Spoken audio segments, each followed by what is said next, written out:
Hello friends, welcome to the magical world of numbers, which we also call as statistics. My name is Subhajit Mukhopadhyay and I'm a data scientist carrying more than 5 years of industry experience in data science. So in this video, we'll talk about what is statistics, what are the different statistical variables, what is the central tendency of data, what is the difference between quartile, quantile, percentage, and percentile? What is interquartile range? What is outliers? So this is first of many video series which we'll be recording for statistics. So before we jump on to the details, let's understand what is statistics and why is it so important. So statistics is a subject where we deal with data. We collect data from different sources. Then we try to analyze the data. We try to understand what are the hidden patterns behind the data. And then we try to extract insights out of it. So these insights will have an idea. As we know that data are like spread all over. And it's very important to understand what data to collect, from where to collect, how to collect, and which data to collect. Because if we end up collecting irrelevant data, that may have adverse impacts, that may derail from the objective. And if we collect right data from the right sources through the right channel, we'll be able to do a lot of meaningful analysis. So once we collect the data, we dig deeper into the data. We try to analyze what are the hidden patterns, right? So we try to analyze the hidden patterns, and then from those patterns we try to see what kind of inferences, what kind of insights can we gather or can we extract from the data. So let's take a very relevant example. So in today's time, the phenomenon which has really shook off the world is COVID-19 or coronavirus. And I'm in the page of covid19india.org, which is an open source project. And here, what these professionals have done is they have collected data from different sources, and then they have analyzed the data and tried to extract the patterns. And then it's for data scientists like us and aspiring data scientists like you who will understand these patterns and try to draw some inferences. So let's try to understand some of the patterns which is present in the data. So here, as you can see, as of 29th April, 10:30 p.m. IST. So for today's date, we have seen that we have active 1,585 patients. Total number of patients confirmed is 2135. Out of that, we see that 510 patients have recovered, though it's not necessary that they have come today and recovered today. It has to do a lot of historical data. 48 is for today, and then 5 people unfortunately have deceased for today, and then a total number of people tested for today is 70,307, though it's showing as of, but that's not correct. It has to be today's date only. So total number of confirmed cases is 32,936. And as we know that what they have done is they have collected data from different sources and then tried to represent these metrics. So as of today, the total number of cases are 23,436 and recovered are 8,423. Deceased are 1,077. And then we have data each state-wise. right? So as we can see, they have collected the data, they have represented and done some kind of analysis on the data. Now it's for us to understand the patterns and extract the insights. The patterns are there, but it's for an eye of a data scientist to understand those patterns. Let's try to understand a couple of patterns and try to extract some insights. See, for example, if we take a particular state, say a random state, say Telangana. So here, if we search by Telangana, it should be here. Or let's take Maharashtra. Let's take Maharashtra. So if we search by state Maharashtra, here as you can see, they have given us the cumulative trend, where we can see that after March 29, it has actually started rising. And then we can also look at a daily analysis, where also we can see that after March 29, it has actually started rising. And then we can filter on just last 1 month's pattern. They have also given us option to filter on last 2 weeks pattern. So here what we are trying to do is we are trying to understand these patterns. The patterns are there, but it's for us to understand. So what do we get to see is that the numbers rose in April 19, and then it had a slight peak, then it dropped, then again it rose in April 23rd, it dipped, it again rose, it dipped, and then it again rising. So what we are seeing is the highest peak it has reached over the last couple of weeks are these, and then it's not that every day it is rising. It's rising and falling, and it's not stable at a particular level. So as you can see, this is not really, if I have to find out the stable level, I will probably say this is a stable level, more or less this range around 400, 500. And then these are the days where it has really shot up. And similarly, we can see same on the number of active cases, number of recovered cases as of that particular day, and diseased. So if we have to draw some inferences from here, we can infer that the number is steady within a range. On some days it is spiking up, but it has still not crossed over 1,000, and we pray that it does not do that. And we also get to see that it is stable around 400, 500 range, and every day also it's not spiking. It's spiking on some days, and then it's going down, going up. So there is no consistency in the way the cases are reported in this state. It's not that every day it's coming on the same range. There is a lot of unevenness in the way the data is distributed, and that's what we can infer, right? And then if we say take the state of Kerala, though the scale of 0 is here, what we get to see is that the number has actually diminished over a time. So if we start looking at from the beginning, we'll see that it had a peak here and then it has started diminishing. And if we look at the cumulative range, here it shows the growth. But if we see the number of people who have got affected on a particular day, we can see that the number has actually started diminishing.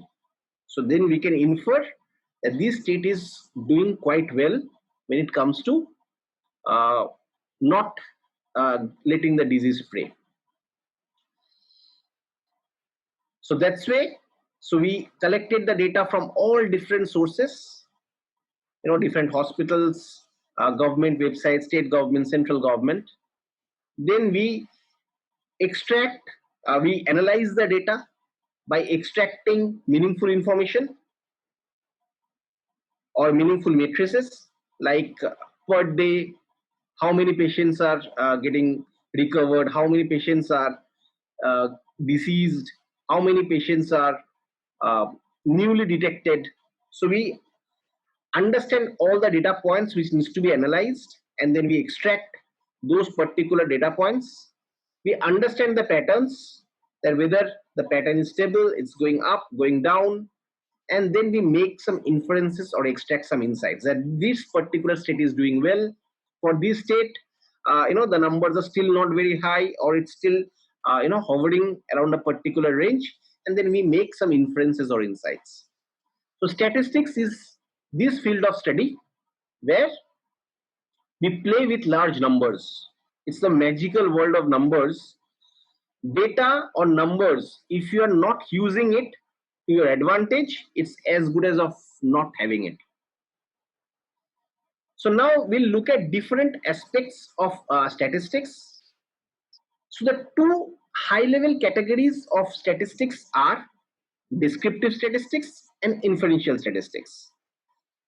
So when we speak about descriptive statistics, it's about describing events, any matrix. This is not the matrix of linear algebra which I'm talking about. I'm talking about matrices, like matrix about population, matrix about say health, matrix about income per capita, matrix about a particular attribute, and how we can describe that particular attribute with the help of numbers. Like here, as you can see, we are using descriptive statistics where we are bringing out insights and representing them through numbers. Okay, so here, this particular website, they have done a beautiful job of extracting data, identifying the matrices which are relevant for this particular study, and then they have captured those matrices like confirmed, active, recovered, deceased, per state, and in fact per district. And then you can further drill down to a state page where you can even look at districts, the spread, and the network of transmission. But these are all describing the data, various understanding various aspects, attributes, and then describing the data related to those attributes. So that field is called descriptive statistics. We'll look at descriptive statistics and what are the different matrices through which we can use in order to make full use of descriptive statistics. From descriptive statistics, we also have another field of study called inferential statistics, when we make some inferences about the patterns. So the inference which I made about a particular state, that's more of my intuition and just a visualization. But in the field of statistics, we do not depend on intuition or visual representation. We have some tests which we need to do before we can say whether we accept or reject a particular theory. Theory can be that this state is doing well, this state probably can do better, the disease has not spread too much in a particular state. So we do not comment on the intuitions. What we do is we run some statistical tests related to inferential statistics, where depending on the output of those tests, we make some inferences about the patterns. We'll learn more on inferential statistics in the later videos, where we'll look at concepts like Z-test, T-test, hypothesis testing, non-parametric tests like Mann-Whitney, Wilcoxon. We'll look at chi-square test, ANOVA. So we'll look at all these tests in the subsequent videos. But for now, just know that from the descriptive statistics, we can use and derive some inferences through another field of study by running some tests, and we can make some inferences by running those tests. That field is called inferential statistics. Now let's look at what are the different types of statistical variables? So we have numerical variable and then we have categorical variable. So let's dive a bit deep into each of these concepts. So within numerical variable, we have two broad categories, continuous and discrete. So within continuous variable, we can describe attributes like profit, revenue, price. But before that, let's understand the concept of continuous variable in a bit more detail. So put it in very simple term, in continuous variable, we measure those attributes which can potentially range between negative infinity to positive infinity. And you cannot really count that particular attribute. Like for example, if we look at profit of an organization, now the theoretically profit of an organization can range anywhere between negative infinity to positive infinity. I cannot really say that it will only be between this range. Now you may ask me, how can profit be negative? Possible. A negative profit means a loss. So technically that's possible. So continuous variables are variables which can potentially range anywhere between negative infinity to positive infinity. However, in some cases, it will be between 0 and positive infinity, mainly due to its domain implications. Like for example, revenue cannot be negative, price cannot be negative, but it can range anywhere between 0, actually not 0, slightly, it should be slightly greater than 0. Revenue also, it's unlikely that it will be 0. Price also, until you give it for free, it's unlikely that it will be 0. But yeah, theoretically possible. Between 0 to positive infinity, it can be anything. I cannot really say that the price will be, say, between 1 to 10. Not possible, right? It can be anywhere. Similarly with revenue, I cannot really say that the revenue can only be up to this. It's endless. And that's why the name continuous. So one tip for all of you is, whenever you study statistics, pay a lot of attention to the names. A lot of hints are actually given in the names. And statistics is one subject which we make dry because of too many numbers. But this is one subject which you have to relate with your intuitions. If you understand numbers and mix it with your intuitive sense of what you are trying to do as part of a particular problem, then life becomes very easy. You will really start enjoying statistics. So coming back to another type of variable, which is discrete, and all these variables, it falls to the numerical family of numbers. As you can see, profit cannot be anything which is not numerical. Okay, by numerical, by the way, I do not mean integer. Numerical can be floating as well, in case that question came to your mind. If you do not understand what is floating, it's okay, don't worry. It's like decimal, right? In very simple terms, decimals. So profit can be 100.345, right? So now coming to discrete variables. Now discrete variables are those variables which are bound within a range. Like for example, if I say that, what's your performance rating? Now the performance rating cannot be, say, 0 to infinity. It can be maybe 0 to maybe 1 to 5, or maybe 1 to 10, 1 to 15, right? It cannot be more than that.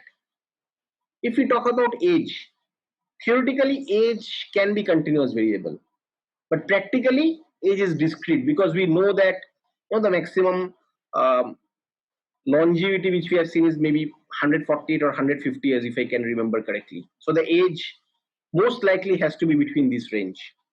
Say number of houses in a particular colony, that cannot be between 0 to infinity. Technically possible, but unlikely. Number of rooms in a house, that cannot be between, say, 0 to infinity. It has to be bound within a range. Can be 2, 3, 4, 5, but has to be bound. It cannot be unbound. So that's about continuous variable, which can potentially range anywhere between negative infinity to infinity. In some cases, though, it will be between 0 to infinity. For discrete variables, it's bound within a range. Numerical in nature, but bound within a range. So now we will look at different ways of representing data. So when I was speaking about descriptive statistics, we were describing the data. So one of the elements of descriptive statistics is understanding the central tendency of data. Now the word can be really intimidating, but it's not. Let's try to understand and demystify. Central means what? Central means midpoint. Tendency means what? What is the pattern I am seeing around the center? So tendency is a kind of a pattern. Central means midpoint. So central tendency means patterns around the midpoint. Like for example, if I have a distribution, what is a distribution? It's nothing but a collection of data elements, a collection of numbers. So that is my central point. And then we'll learn a bit about variations in the data. So let's keep going. So in order to understand central tendency for numerical variable, we use two concepts, mean and median. So what is mean? Very simple, arithmetic average. So if you see here, we have collected data for a particular attribute, that is age. We have data where age is 3 years, 9 years, 12 years, 24 years, 37 years, 43 years, and we have 6 data elements. What is my most representative point? If I take mean, so that's something which we'll calculate. Calculation is very easy. So average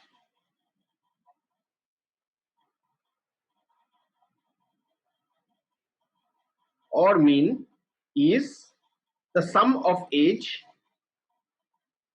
So it's 3 plus 9 plus 12 plus 24 plus 37 plus 43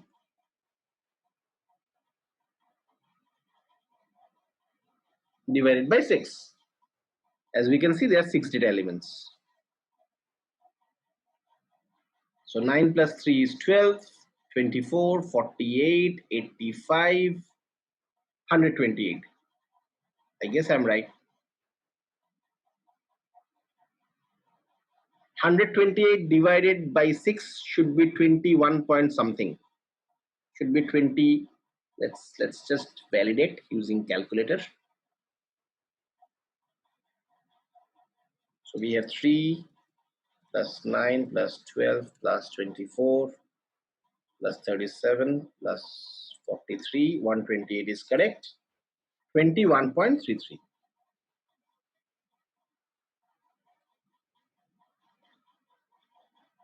So that is my most representative point. If someone asks you what kind of age do you, what kind of age data you are carrying, so you can say on an average approx 20 age of 20 years, right? You must have noticed I have written something called outliers and extreme values. So we'll discuss about it in a while when we discuss outliers and its impact on mean.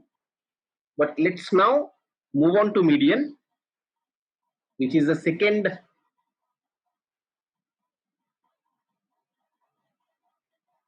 category of representing the central tendency of numerical data. So median is nothing but the midpoint. Now, how do I find the midpoint? So here, 1, 2, 3, 4, 5, 6, 7. I have 7 data elements. And if I want to find the midpoint, as we can see, this has to be the midpoint. because I have got 3 elements on this side and 3 elements on this side. So this has to be the midpoint. So I can tell that for these data, the median is 12. However, this is an odd number series. What if I have an even number series? Then I'll not be able to find midpoints like this. So in that case, what shall we do? So say, let's take another series, say 3, 9, 12, 15,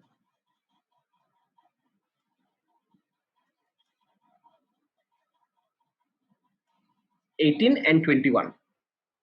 So in this case, this is an odd number series, sorry, an even number series. So I have how many elements? 1, 2, 3, 4, 5, 6. So if I have to take the midpoint has to be a combination of both. Now I can see that I have 2 points on the left and 2 points on the right, and both of them will be my midpoint, right? Not right, because I can have only one midpoint. So I cannot have both 12 and 15 as my midpoint. So in that case, what I'll do is I simply take the average of 12 and 15, which is 27 divided by 2,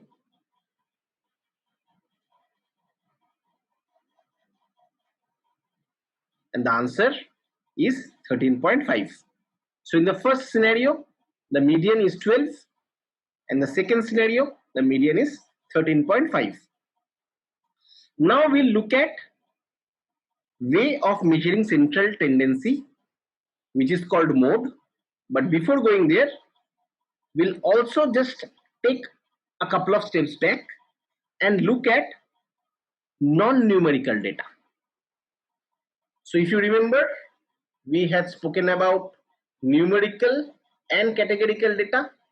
So for numerical data, in order to describe the midpoint, we use mean and we use median. For categorical data, we use something called mode. But before that, let's understand what a categorical data is. So categorical data is basically the data which is non-numerical in nature. Okay, so in very simple terms, something which is non-numeric. Like for example, here the states, these are non-numeric, right? These attributes, confirmed, active, recovered, deceased, right? These are all non-numerical stuff. So actually these are attributes, these are, I should not say non-numerical stuff, my bad. But states, if you look at states, if you look at say districts, these are all non-numerical data, right? Or in this case attributes. So here we have two distinct categories. One is nominal variables and other is ordinal variables. So what is nominal variable? So nominal variables are those variables which have got labels, and ordinal variables are those variables which are non-numerical but they maintain some orders. So for example, ratings can be say poor,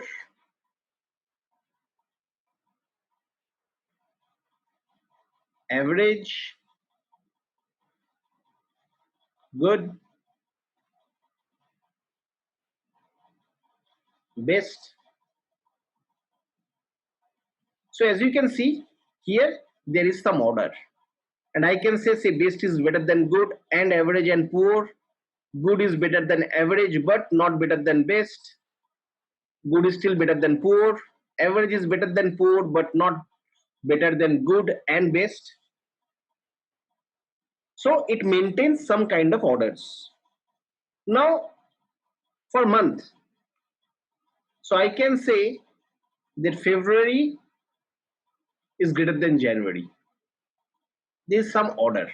For days of week, I can say Tuesday comes after Monday. So there is concepts of after and before, some kind of order. And I repeat, these are non-numeric in nature. Now, variables which are non-numeric and not ordinal are nominal variables. Like for gender. So when we look at gender, I cannot really say this gender is better than this gender or this gender is greater than this gender. Not possible. When I look at blood group, I cannot say blood group A positive is greater than say A negative. So there is nothing like that. There is no order. When we talk about states, city, country, if I just give you name of two states, I will not be able to tell that state A is better than state B. If we attach some metric, like say for example per capita income, then I can. But just naming the state will not give me any information on the order. So I repeat again, for categorical variables, these variables are non-numeric in nature and they can be of two types, nominal and ordinal. Ordinal variables are those variables which are non-numeric in nature but maintain some orders. Nominal variables are those variables which are non-numeric in nature but they do not maintain any orders. Now, in order to work with this kind of data which are non-numeric in nature, mean and median will not work. It's very clear because I cannot have an average of gender. I cannot have a mean of states. So we have to look at another way of measuring the central tendency of categorical variables. And that's where mode comes into picture.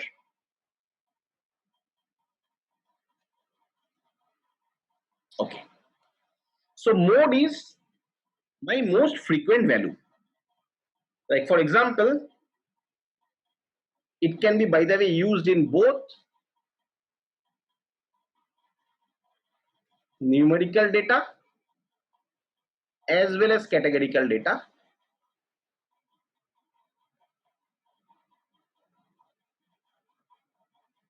But we generally use it with numerical data. So mode is nothing but my most frequent value. For example, if I have a distribution, which as I said is a collection of data elements, say I have a distribution of say scores, and I have scores of say 50, 45, 32, 32, 100,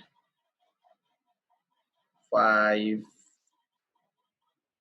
7, 8, 12, 10, 6, 5, or I should not say 5. Okay, actually, let's make 3 5s. So now, if I have to find mode, which is nothing but my most frequent value, then in this distribution, I can see that my mode is 5.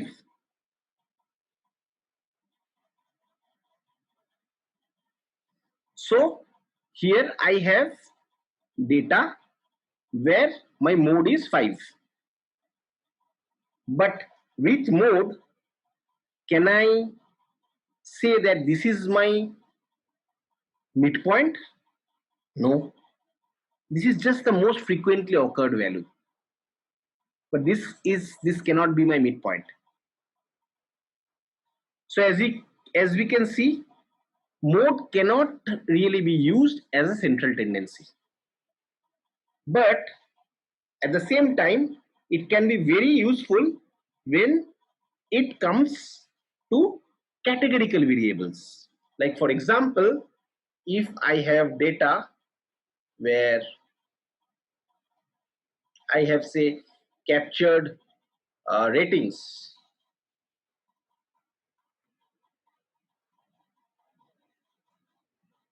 and say the ratings are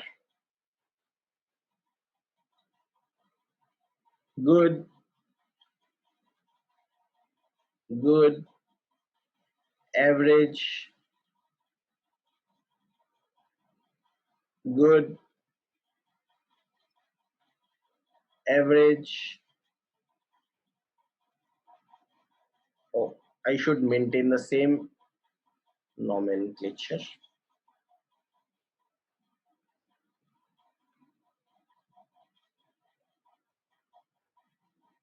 Below average,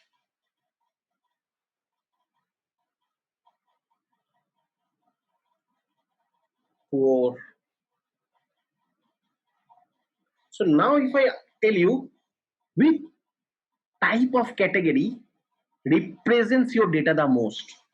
So in this case, I see that good has occurred the most number of times.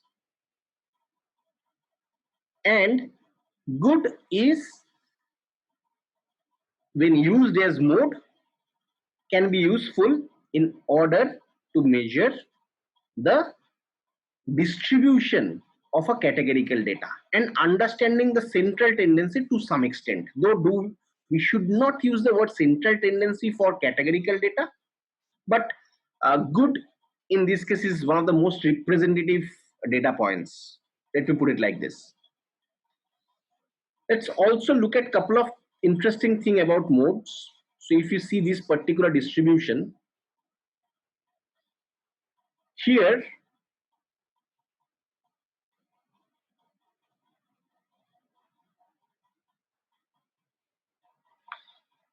what I get to see is that I have a tie between the most frequent values, which is 5 occurring 3 times, 12 occurring 3 times, 24 occurring 3 times. So for this particular distribution, I have got 3 different modes. However, for this distribution, I do not see any value which has occurred more than once. So for this distribution of age, there is no mode. I hope this is clear. So mode can be used both for numeric as well as categorical data, and it's not necessary that you will have mode, especially for numeric data. For categorical data, in most of the scenarios you will. Very rarely that you will not have any mode until it's like a distribution where all the values are unique. If that happens, then probably yes, but unlikely. And mode is not necessary that it will be present only once. In a particular data distribution, we can have more than one modes. Now, if you remember, when we were speaking about central tendency, we also mentioned something called variation. So central tendency, within the center, revolving around the center, what is the tendency of data which we are seeing? So just understanding mean, median and mode will not be enough, because that is my central point, true, but we also need to know how much variation data contains. So for that, we'll learn about variance and another term, but let's keep it for suspense, because I'll show you why that term actually needs to be used. So let's let's come here. So for variance, here we have got two data sets. observation set 1, observation set 2. So for observation set 1, I can see that the numbers are 4, 5, 7, 8, 6, 9, 10. And we can see that the variation of the numbers is not very high. They are more or less close to each other. Whereas in this particular data set, I can see that the numbers are far spread. But I can see that intuitively.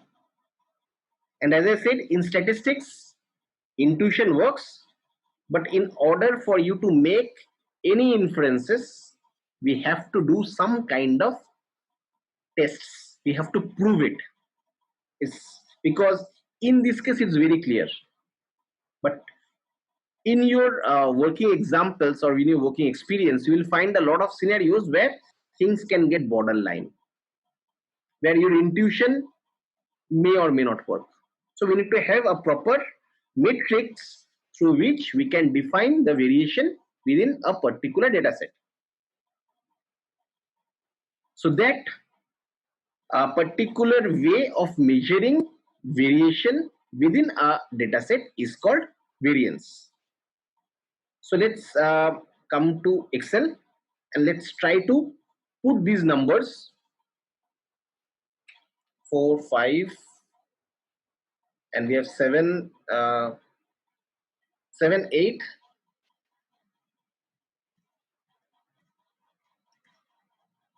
10, 6, 9. And for observation set 2, 100, 200, 500, 1000, 5000,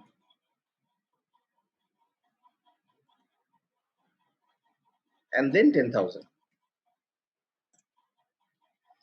So now what we'll try to do is we'll try to understand the variance. So first let's do it using a simple formula given in Excel, and then we'll try to look out for the formula which is given for variance, and we'll try to do it by ourselves. So first let's look out for variance formula. As you can see here, you can see one word.p and word.s. P is for population, S is for sample. We'll discuss this topic in much more detail in the later videos. So say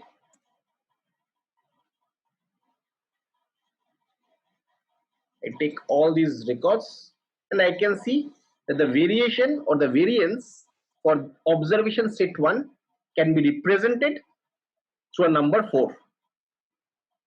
What about this one?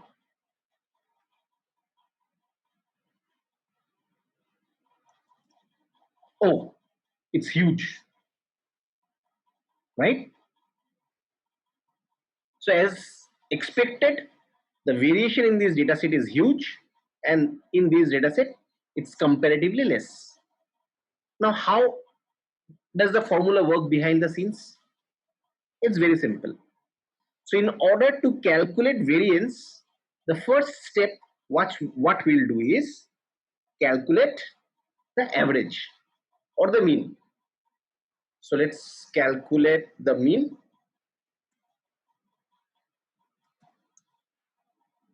So I'll use the Excel formula of average.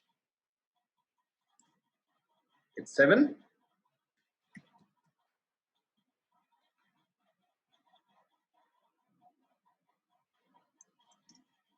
It's 2800. Okay. Now what we'll do is we'll try to calculate it for observation set 1. So in this case, we'll take each observation and subtract it from the average or the mean. So this is my average. I'll just mark it with yellow. So let's try to do it for observation set 1.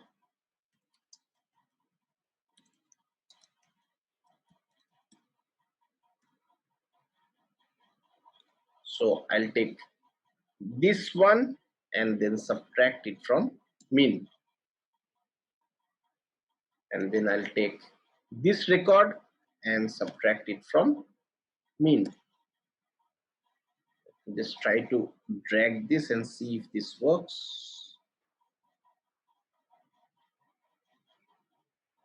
Not really. This is A12.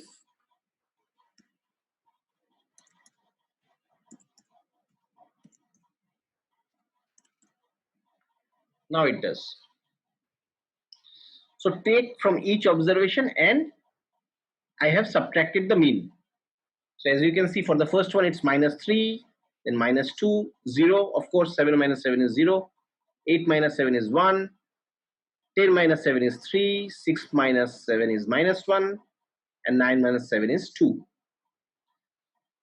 So the next step, what we need to do is we need to add them up and then divide it by the total number of observations. So let's do that.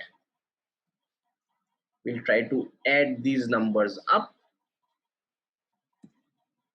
Oh, how come it becomes 0? I think we need to do something about this, because of course this cannot be 0. For variance we have seen that it's 7.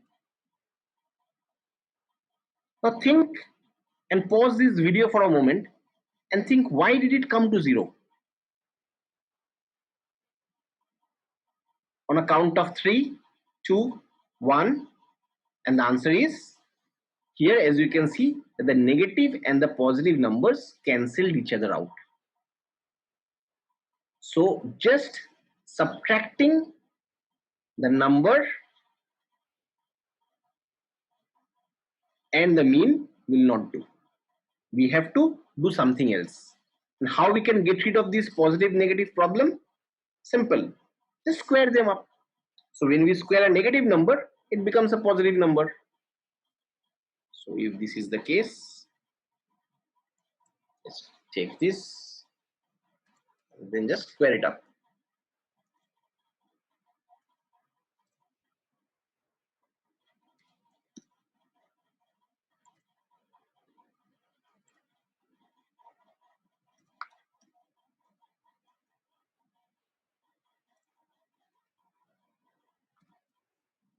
As you can see, I'm doing it for all the numbers.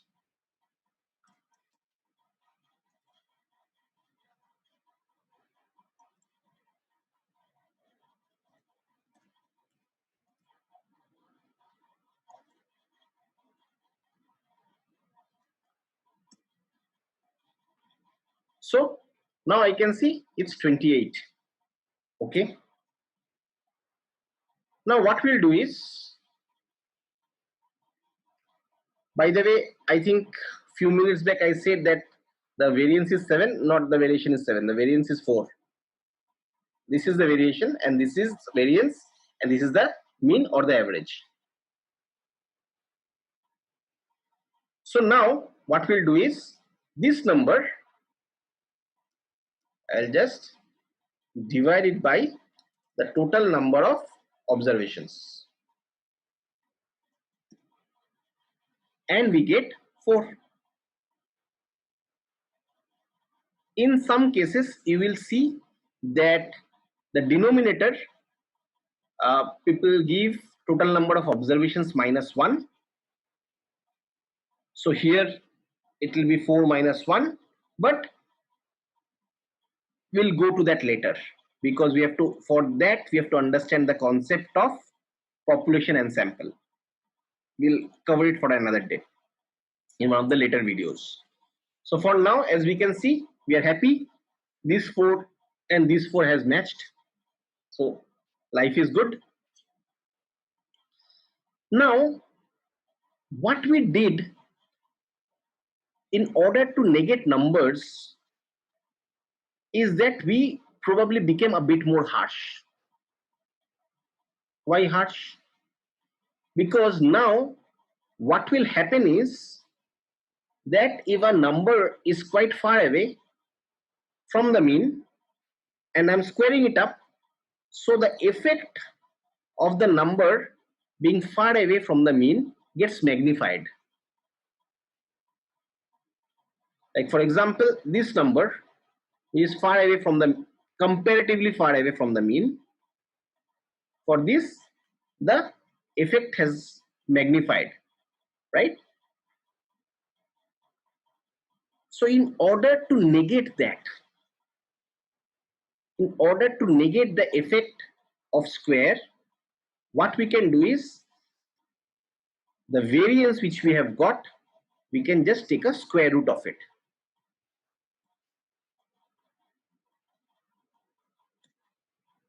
And the square root of 4 is of course 2.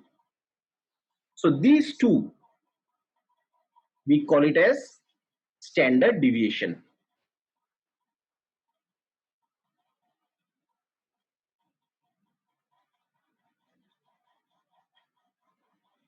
And these 4, we call it as variance.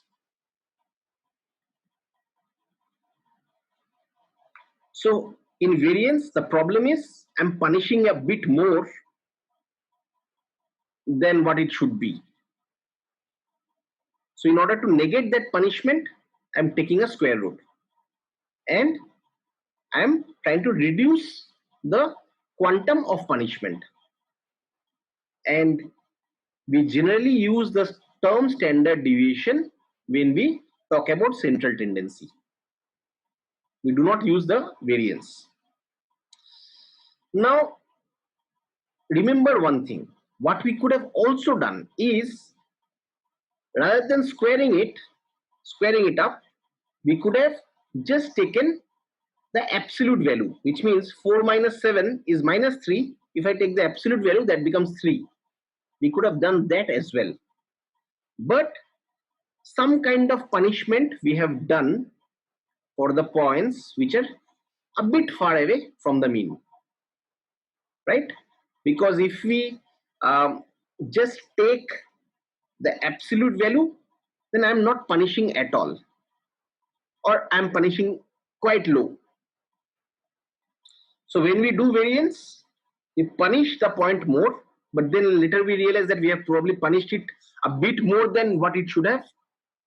So we take and try to reduce the punishment to an extent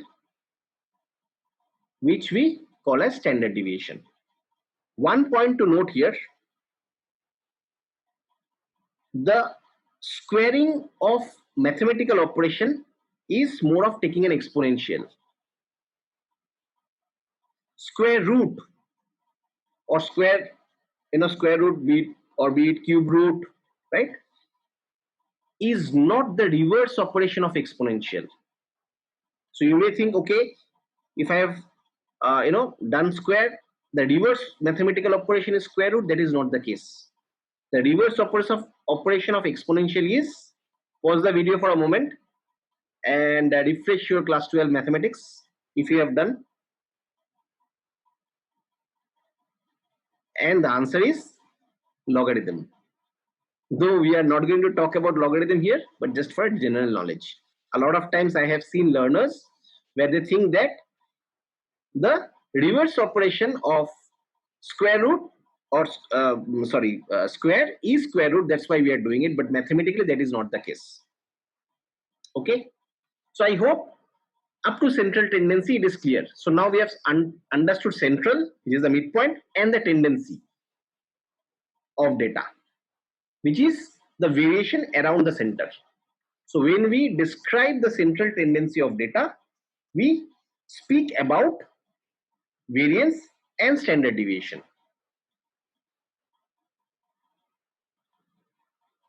So now we'll go and understand few more terms where I have seen people getting confused. So let's speak about, so we have now covered standard deviation. Very good. Yeah. So now let's speak about these 4 terms: quantile, quartile, percentile, and percentage. So let's start with the simple one. Percentage. Say 32. If you have got 32 out of 50, your percentage is 64. Probably all of you know the maths behind it, so I'm not going in deep of that. It's like 32 divided by 50, you get decimal, then you multiply it by 100 and you get 64. So if you just do this, this is 0.64, and in order to get it in percentage term, you multiply it by 100. Now let's talk and understand about percentile. So a lot of times you must have heard that someone has got 98 percentile. What does that mean? So 98 percentile. So if I tell you that your score is 98 percentile, which means that you have scored higher than 98% people. That's what percentile means. So the number which I tell you or which you get to hear for as a percentile, the metric which you want to measure, you have done higher than that particular metric. As I said, if I tell you that, I mean in CAT, right, which is the MBA exam, you get percentiles. You do not get your rank, or maybe you do. I have not given CAT, so I will not be the best person to comment. But I have heard my friends giving CAT, they have said about percentile. So if someone says I have got 91 percentile, or even in GATE, and then MTech exam, I think at least 4-5 years back they used to get percentile. I'm not sure what happens now, to be honest with you. So if someone says 91 percentile means he has scored higher than 91% people. So if there are say 100 people, I can say that yeah, his rank is probably 9. Though it's not exactly that, but for your intuitive understanding, you can think like that. Now the next term is quartile. Now as I have told you before, that pay attention to the name, a lot of answers is actually hidden there. So if you look into the name quartile, doesn't it sound like quarter? You have understood it correct. So quartile is quarter of my data. So for example, say 7, 8, I have say a series of numbers, 10, 12, 15, 18, 20. So if I have to divide the data in quarters, what I'll do first is I'll try to find the midpoint. So what is my midpoint of the data? So how many data elements do we have? 1, 2, 3, 4, 5, 6, 7. Okay. So the midpoint is clearly this point, which is also my median. I'll call it as quartile 2. Then I look into the left side, or in this case upper side of Q2, and I try to find the midpoint of these 3 points. Of course, the midpoint of these 3 points is this one.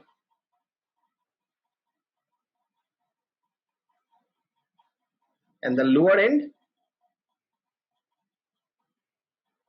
the midpoint is, so when I look at Q1, I'm only talking up to this, just these 3 points, the midpoint of these 3 points.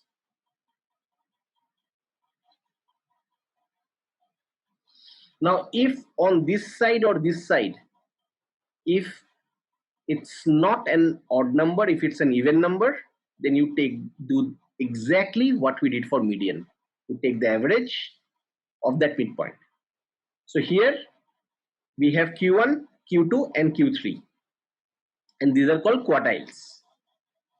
Now, when we understand quartiles, we'll also understand one more concept called IQR, or interquartile range. What is IQR? Very simple, Q3 minus Q1. So in this case, my Q3 is 18, my Q1 is 8.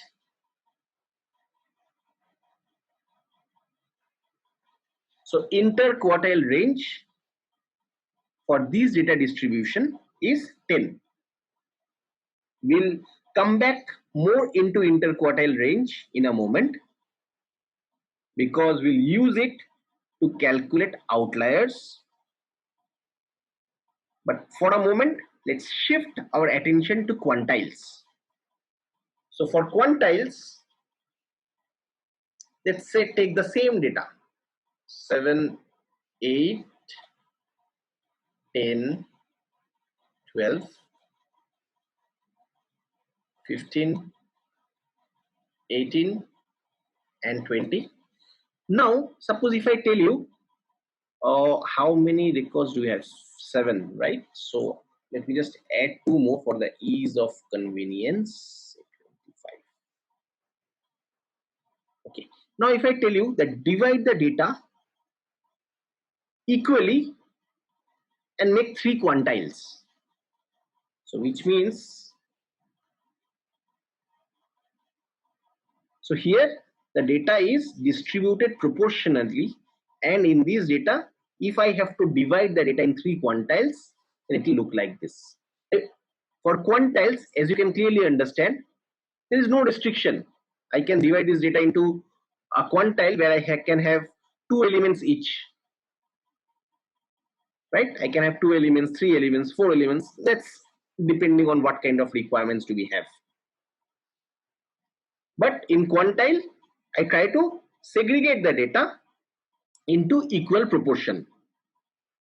There are some other advanced quantile techniques as well, which we'll probably try to cover in one of the later videos. But for now, as a basic understanding, this should suffice. So now we have looked into percentage, percentile, quartile, and quantile. Now we'll talk about a very interesting term and probably my favorite area, which is outliers. So let's talk about outliers. Okay, outliers. Let's use red.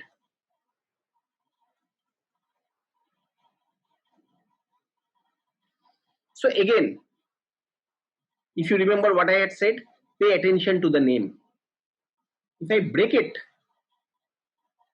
tells me 2 things: out and liars. Interesting. So out and liars.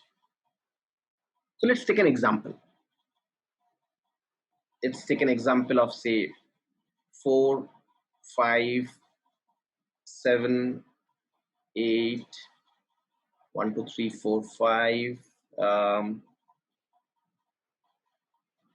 Let's increase a bit more.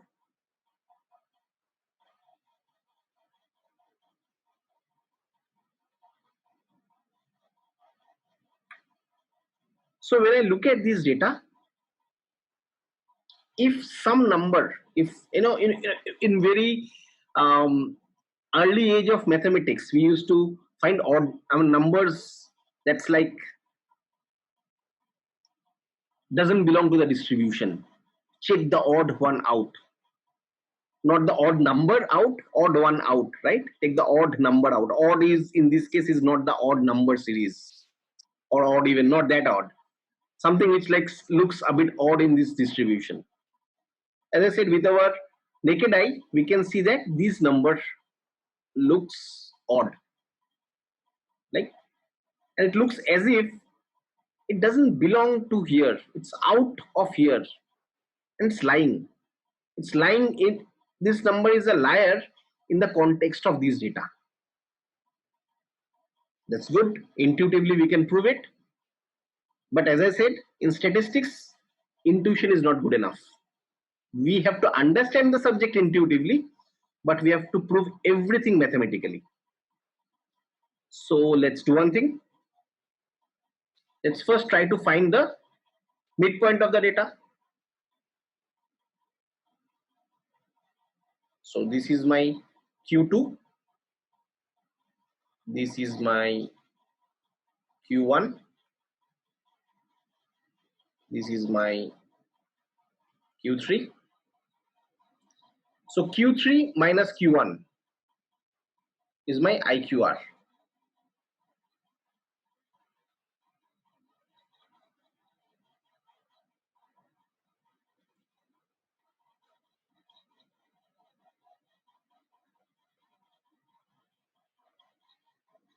Very good. So now, if I have to understand what is the range up to which I can call that the data is not an outlier, let's try to find out this range. Now note one thing here, the outlier is on the right hand side of the distribution, or the lower end. In this case, since I have written it vertically, on the lower end of the distribution. It can very well occur on this side as well, right? A number like -50, that can also occur in this side as well as this side, right? In this case, it's only on the right hand side of the distribution, but as I said, I've written vertically, so it's on the lower side of the distribution, though technically that is not right. So yeah, let's use right hand side. So on the right hand side of the distribution, but it can perfectly be on the left side as well. So what is that range? What is that number? What is that cutoff? Above which or below which I call a number as an outlier. Let's do that. So first thing what we'll do is, we have got IQR, we'll multiply IQR into 1.5 times. So 1.5 into 10 is 15. Very good. Now for the upper bound, or to consider whether the data is an outlier on this side, what is that cutoff above which I'll call it as an outlier? So what I'll do is, that cutoff is calculated by this formula. So I can say it as UCT, upper cutoff, and then I'll calculate the LCT, or the lower cutoff, Q1 minus 1.5 into IQR.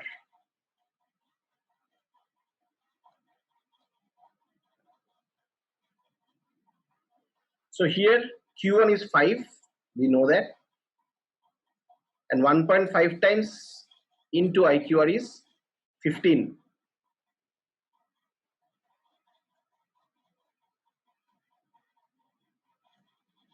And here Q3 is 15, 15 plus 15 is 30. So any number which is above 30 for this particular distribution, we'll call it as an outlier. And any number below -10, we'll call it as an outlier. So here, had we got a number, say -5, that would not have been an outlier. Here, had we got 29 or 30, that would not have been an outlier. Now, an interesting observation. I had said that mean are sensitive to outliers. I had also used the term extreme values, but that's probably for another day. So how can we prove that means are sensitive to outliers? As we can see, medians are not that sensitive to outliers, because here I can say that the median is 8. But let's see how it impacts mean. The fun is, if this number is 118, the median is 8. But if this number was even 16, still the median would have been 8. Because it just looks at the number of observations and find the midpoint. So even if this number is 18, 118, 18,000 or 18 crores, the median still remains the same. So it does not have much of an impact, or a lower impact, on the median. But how does it impact the mean? So 4 plus 5 is 9, 9 plus 7 is 16, 16 plus 8 is 24, 36, 36 plus 15 is 51, plus 118 is 169. 169 divided by 1, 2, 3, 4, 5, 6, 7. So 169 divided by 7.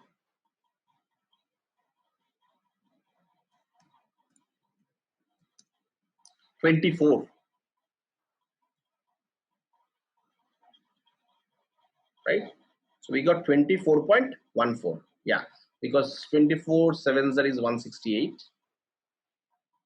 However, for median, it's still 8.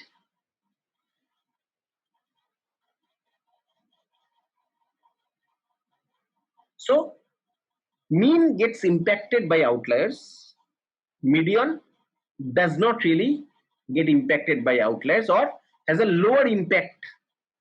Gets, impact of outliers in median is comparatively lower than mean, or quite comparatively lower than mean, right?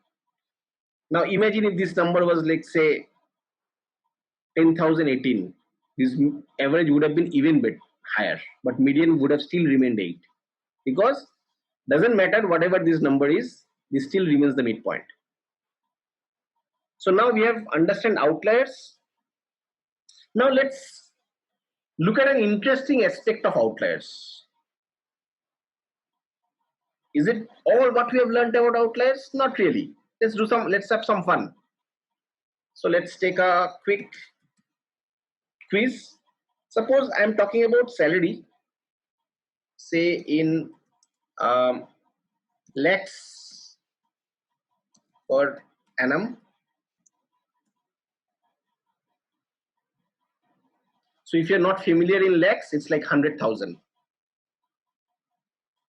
So say 5 lakhs, 8 lakhs, 11 lakhs, 14 lakhs. I'm just putting down salaries of different people. 15 lakhs, 20 lakhs, 25 lakhs, 30 lakhs, 90 lakhs. Now if I ask you, hey, can you tell me which point does look like an outlier? Pause this video for a moment, look at the data, and intuitively think and tell me which point looks like an outlier.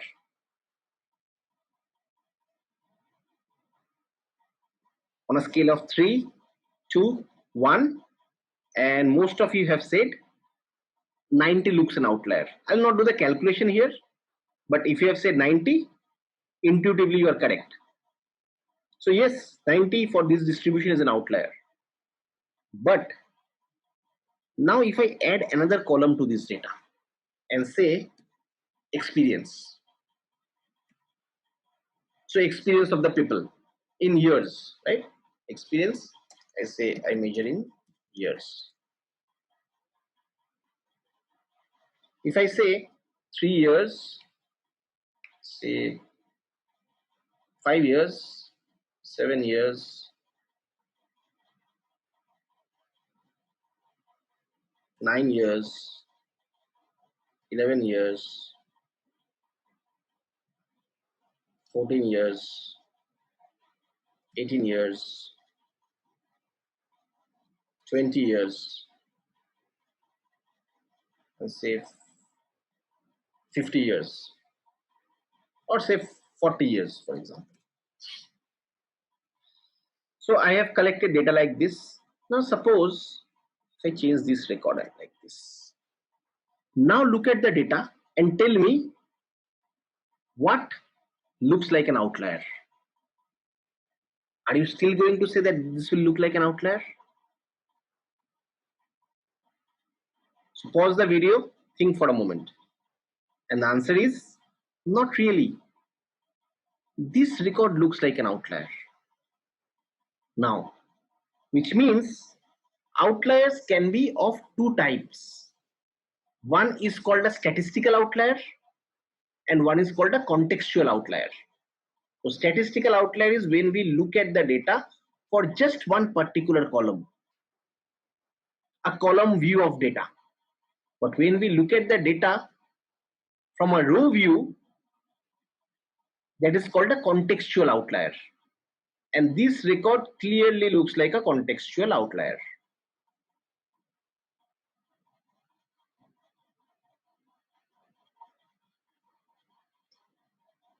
Let me just redraw.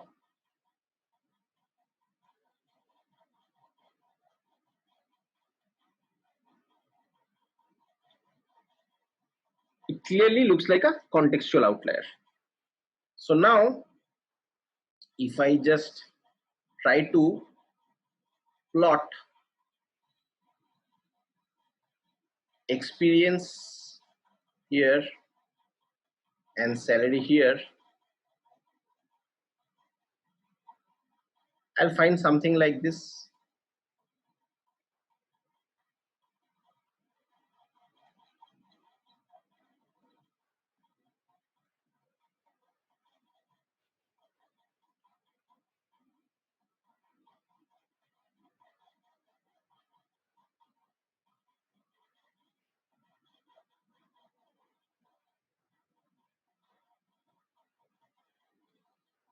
Now this point is basically this point, and this point is basically this point.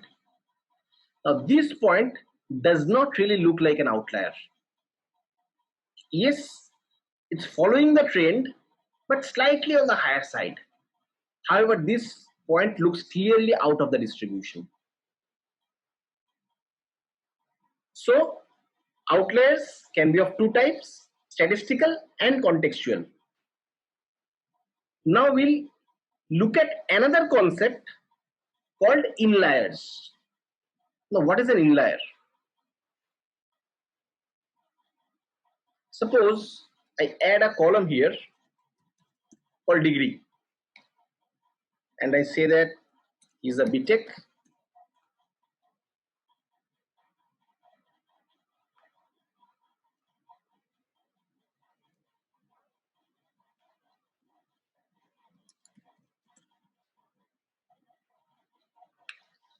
and we can see that this particular degree which this person has got, he has got one additional degree. Probably that is the reason why he is getting a higher salary. So if you remember the term outlier, we said out of the distribution and it's lying. But does it really look like that it's out of the distribution? Not really, because this is outlier but for a reason. It belongs to this distribution. The data is not an invalid data. Yes, it is lying within the distribution. Lying means this lie, right? Truth or lie, that lie. So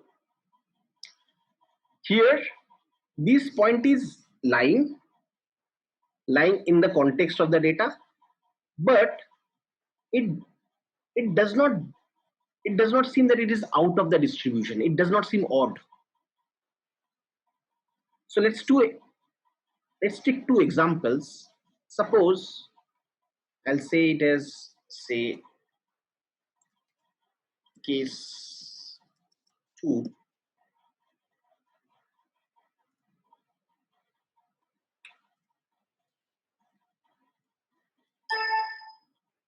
I'll copy this.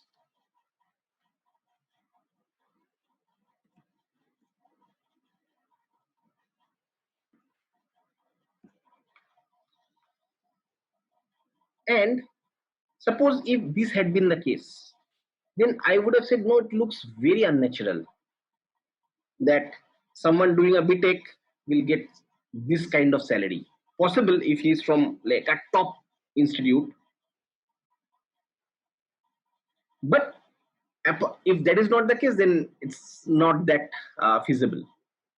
However, in this case, suppose if I say that the degrees are all from, say, a tier 2 college or tier 3 college, in that case this kind of salary is difficult, and we can say that probably this is an exception, or this does not belong to this distribution, right?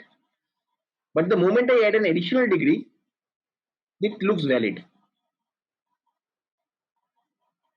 So in this case, in case 1, we'll call it as an outlier because it is lying and it seems as if it is not a part of this distribution. It's out of this distribution. It is a misfit here. However, in this case, it does not look to be a misfit, but it's still lying. So we'll call it as an inlier. It lies within the distribution, but it's an exception. It's not looking odd because it's justified. That person has got an additional MBA degree. However, for this point, it's unlikely that this sort of things will happen. Probably this guy does not belong here. So that's it about outliers and inliers. Now, what do we call this point? When we had drawn the graph,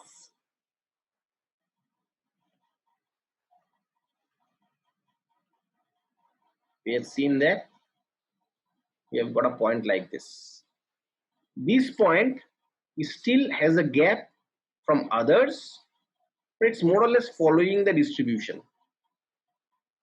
So in this case, we call this particular point, if I look at the data from this side or the row side, we call it as a leverage point.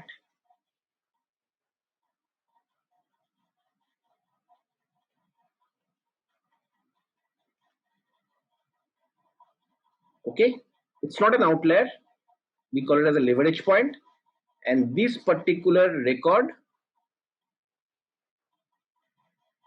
if we consider this, we call it as an outlier. If we consider this, we call it as an inlier. Okay. Now, one more fun before we wrap up for this part of the video is how can I convert a contextual outlier into a statistical outlier? Because as I said, statistical outlier is when you look at the data column wise. Contextual outlier is when you look at the data row wise. This is definitely a contextual outlier, this entire row, and this particular data point is a statistical outlier. So how do I convert a contextual outlier into a statistical outlier? Pause the video for a moment and think. So it's very simple. What we'll do is we'll create additional column, a new column, and we call it as a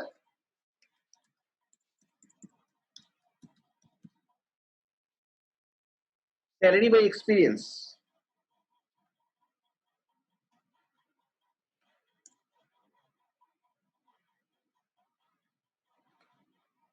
And now we can clearly see that if we look at this particular column wise, I can clearly see that this is an outlier.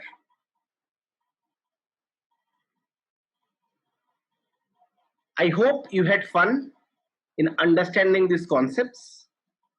So today we covered what is statistics, why do we need statistics, what are the different varieties of statistical variables, what is the central tendency of data, what is the difference between quartile, quantile, percentile and percentage, what is interquartile range, what are outliers,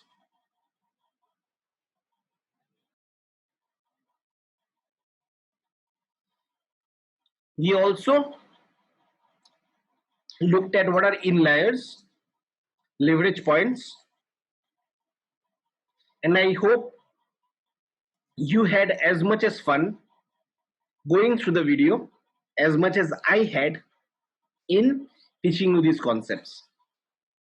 If you have any doubts or queries or any feedback, do share your questions or comments in the comment section below. If you're interested in this program and want to get more insights and dive into the world, the magical world of data science or machine learning and artificial intelligence, business analytics, because statistics has got usage in all these disciplines, then please click on the link in the description below.